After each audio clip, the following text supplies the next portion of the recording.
अध्याय पहिला श्लोक 6. युधामन्युश्च विक्रांत उत्तमौजाश्च वीर्यवान सौभद्रो द्रौपदेयाश्च सर्वैव महार्था. 6. युद्धाला आवश्यक मनोधारणा असणारा पराक्रमी युद्धामन्यू, ज्याच्याजवळ उत्तम प्रकारचे ओज आहे, तेज आहे असा उत्तमौजा, भक्कम आधार, पाठबळ मिळाले की मन निर्भय बनते, अशा भक्कम आधारामुळे जो निर्भय आहे असा सुभद्रापुत्र अभिमन्यू, ध्यानरूपी द्रौपदीचे 5 पुत्र वात्सल्य, लावण्य, सहृदयता, सौम्यता व स्थिरता असे थोर महारथी आहेत. साधनेच्या मार्गावर वाटचाल करण्याची त्यांची संपूर्ण योग्यता आहे, क्षमता आहे.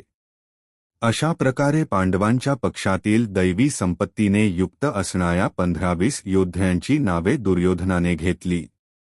असत प्रवृत्तींचा राजा असूनही मोहामुळेच सत प्रवृत्ती समजणे शक्य होते. मोह तसे करण्याला भाग पाडतो.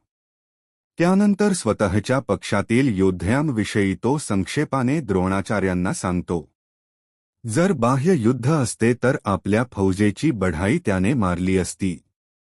येथे विकार कमी सांगितले गेले, कारण विकार नाशवंत असतात व त्यांच्यावर विजय प्राप्त करावयाचा असतो. फक्त 6-7 विकारच त्याने सांगितले की ज्यांच्या अंतरंगात संपूर्ण बहिर्मुखी प्रवृत्तींचा वास असतो.